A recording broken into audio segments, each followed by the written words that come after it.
Yasaba, Asem Kesee, quickly, Dr. Badwam, Machi Apom to say.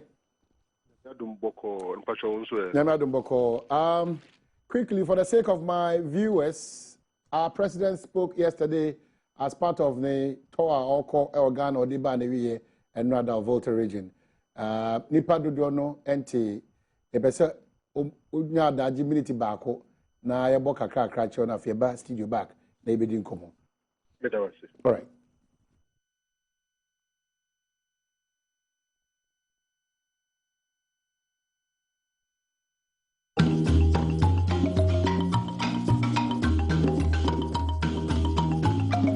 Chief propagandist of Hitler. He was called Goebbels. And I said that there is a lot of Goebbelian misinformation in our system, where people intentionally put out propaganda to mislead other people, to mislead the electorate. Recently, there have been comments about the economy. Indeed, the minority held a press conference on the economy. And at the press conference, they said, this government has borrowed a lot of money, and they don't know what we have done with the money. Then it means they are sleeping in Parliament. Because this government cannot borrow one single loan without taking it to Parliament for approval. And in the approval, you have to write everything you are going to do, use the money for. So if you are the same people approving the loans for us in Parliament, and you said we don't know what you don't know what we are doing with it, then you don't deserve to be in Parliament.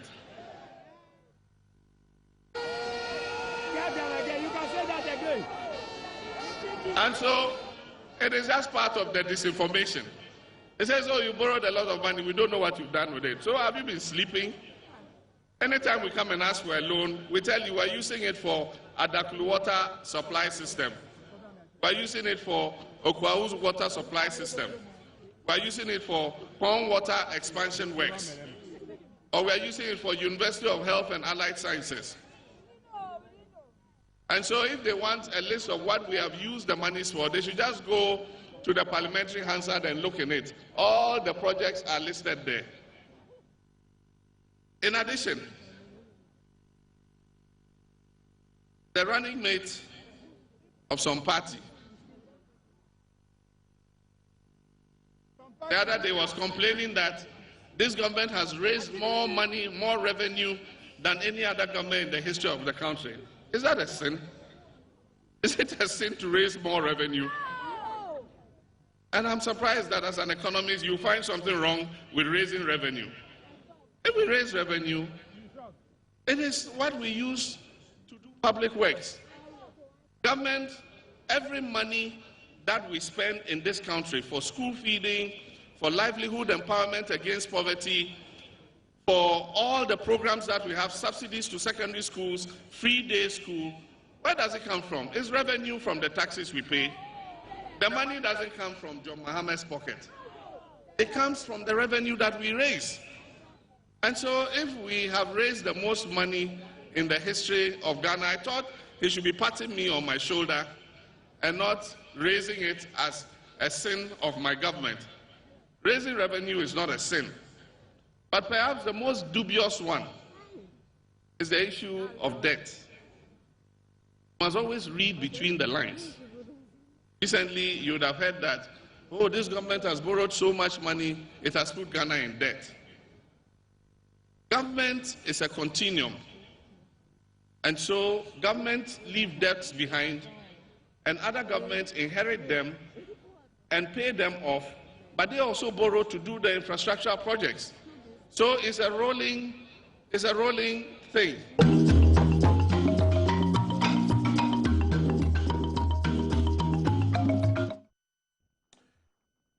Doc, good morning, babe. Good morning. Is everything okay with the president relating to the speeches recently? Raising a lot of arguments. Medawasi, Naminfa Inchia Kesee Nsuma Atifu na Namiaba Akushia within the Libaba. There be Onyamai, Nana Abefo, Anna Abefana Konya. And Nanayam so within Chia Kesee Emmanuel.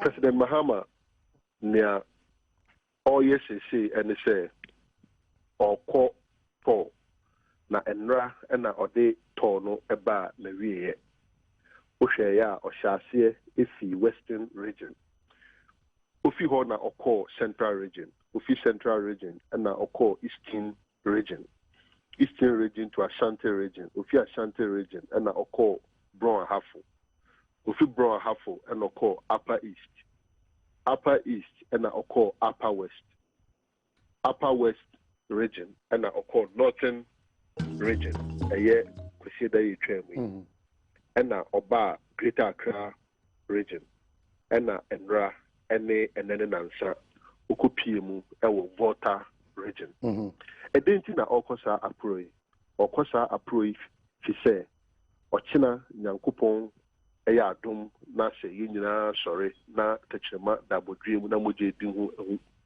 afusane a yɛbɛkɔ akɔto aba as National Democratic Congress yɛde yi yɛ mmra hyɛ badwafoɔ a yɛpɛ sɛ ɔmo na ɔmbɛdi yɛnim ɛwɔ 2016 abatoɔ no mu no yɛbɛfrɛ no sɛ yɛ parliamentary candidate no yɛbɛyi ɔmo ɔkyena ebi nso ɛka ho ne sɛ ɛsan sɛ presidential elections nso bɛkɔ so 2016 nso no yɛbɛyi yɛ flag bearer nso ɔkyena President Mahama ɛsan adwuma papa a wayɛ ɛwɔ Ghana ha nti no yɛ party ni mu obiara an contest no nti President Mahama ɛkɔ onopose nanso yɛn nyinaa nim sɛ ɔmampani Mahama ɛyɛ obi a ne ho dwo ɔyɛ obi a obu nipa woyɛ akwara o sɛ ɔyɛ ɔpani o ɛno nti no ɔkɔ aprɔ sɛ ɔne yɛ partyfoɔ nso ɛbɛkasa na wakyerɛ wɔn adwuma a wayɛ ebesi ayisaabere nneɛma a ɛkɔ so ɛwɔ ɔman no mu ɛne nea nti nso a ɛwɔ sɛ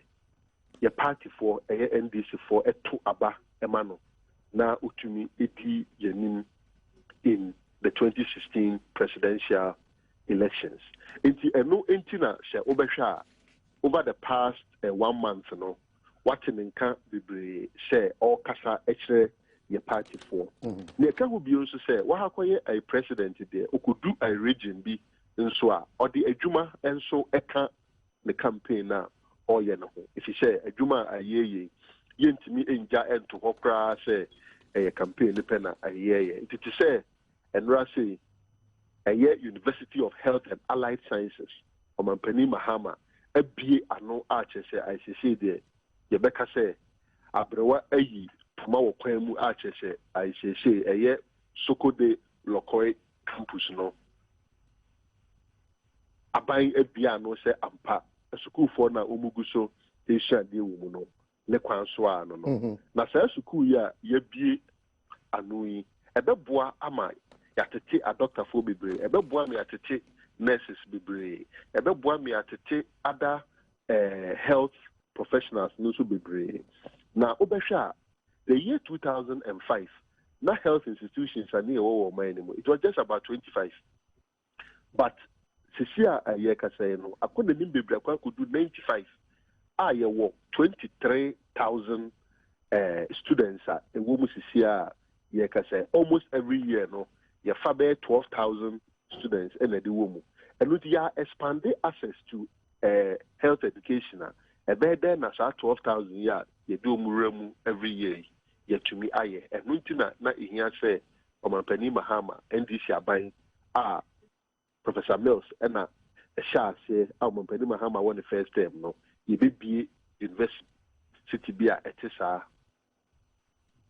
no ano ɛnɛ nansa nso ɔkɔ nkwanta ɛkɔbie the third community day school wobɛkaeɛ a obie the first one ano ɛwɔ Otuam ɛna I second one nso obie ano wɔ Bameonko Otuam Central Region Bameonko Western Region nkwanta deɛ no Volta region na ɛkyerɛ sɛ 200 day schools no nso a aban edisi na ɛne sɛ yɛbɛyɛ no as and when contractors no ɛbɛwie yɛhyɛ ɔmo kena sɛ ɔmo nie project no ntɛm fi sɛ asukuufoɔ no ɛhia project aban a wɔde wie contract na ma ɔmo nyɛ adwuma no nti ɔmo a ɔmabɔ ɔmo ho mmɔden awie no ɛno na ɔmampani ɛkɔ a ɔbuebia ano no nti this is the contest ɔmampani ɛkasa no wobɛhwɛ a this is the second time a wabɔ owura bi a Adolf Hitler ɛyɛ Germany panyin bi a odi Jewfoɔ them papa. Na odi them ni nyina no na owo obi a ne kasamafo a ye friend Gobels. Gobels no oditum se ode ofa ntro na sade ne ye ntro. Ebianka University of Health and Allied Sciences enya no krese yesi. Na so no wafa se yesi bibi sa wo ho. Osori adopa o si yesi, osori awia o si yesi, osori anajo o si yesi. Sa omu believe se nkofo ebeba abadaji atu.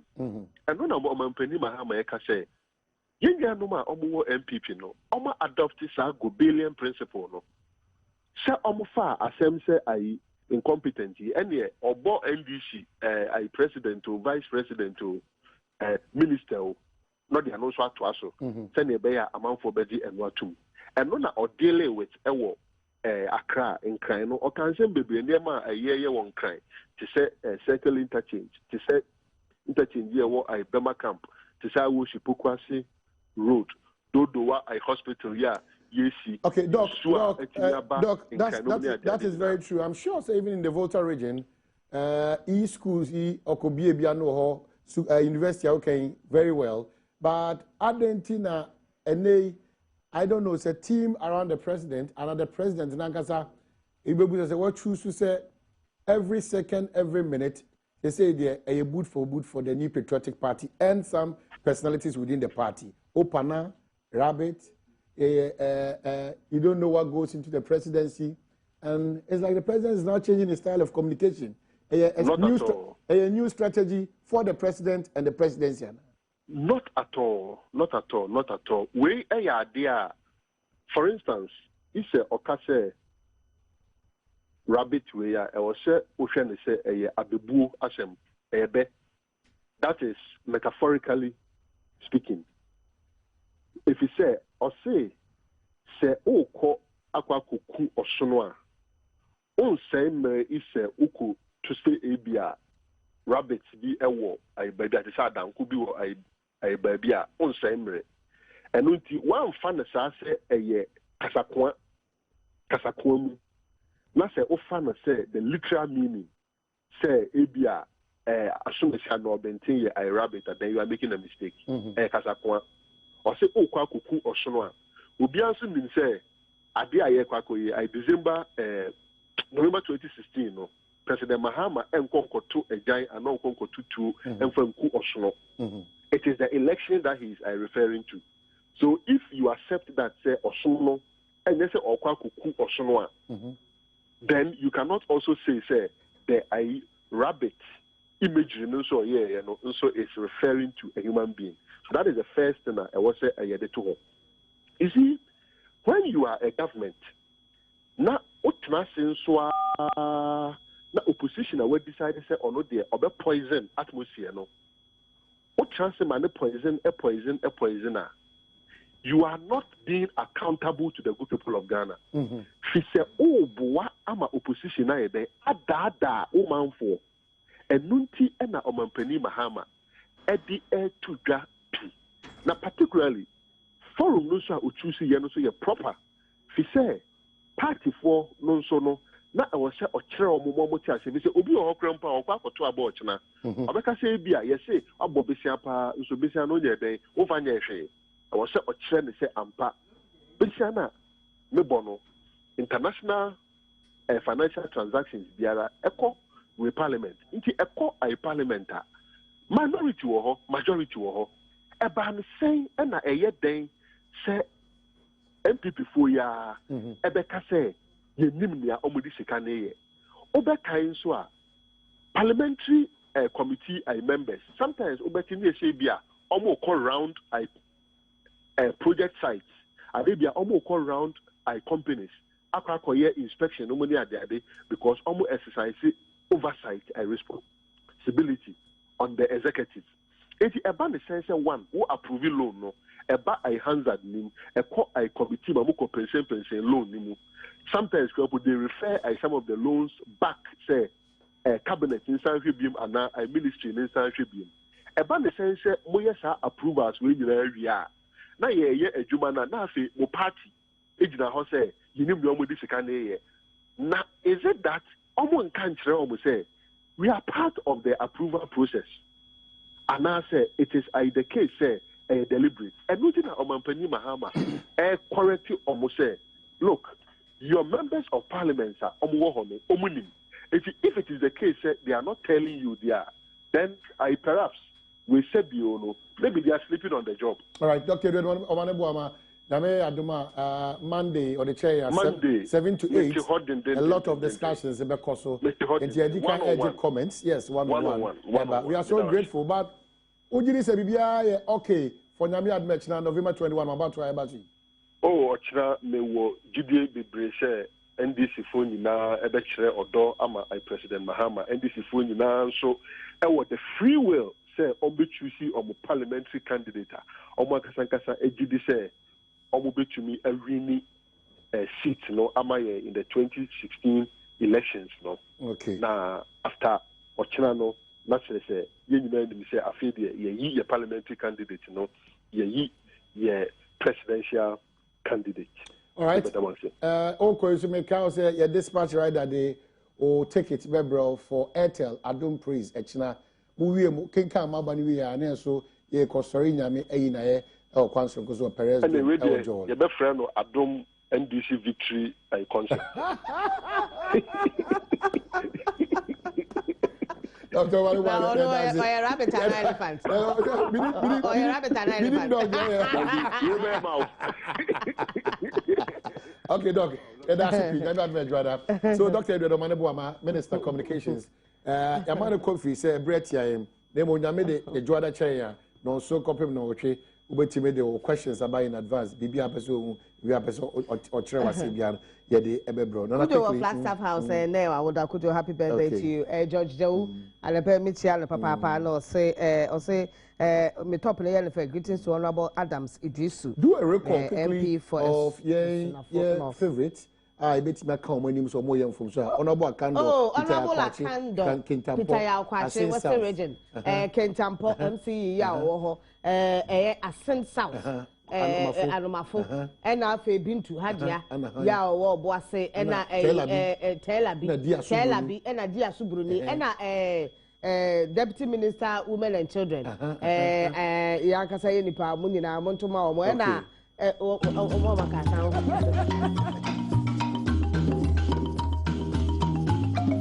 Chief propagandist of Hitler, he was called Goebbels.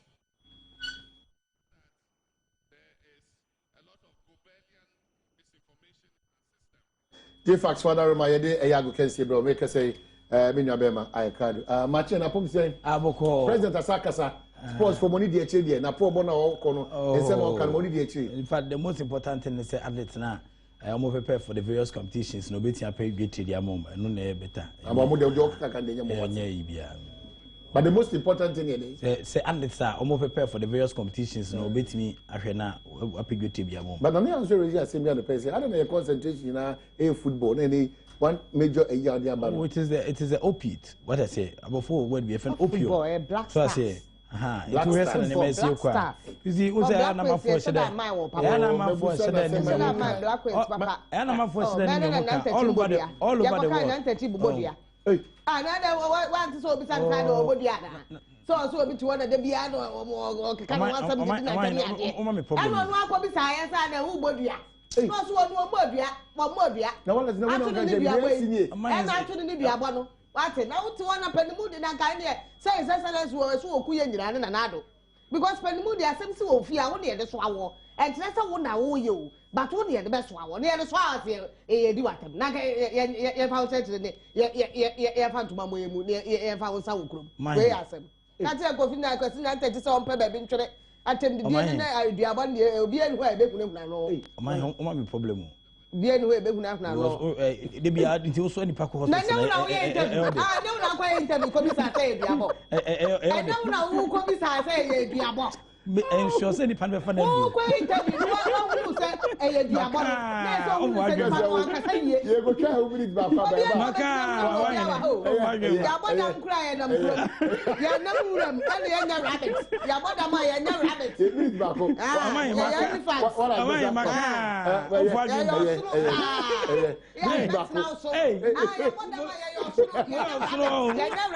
Okay.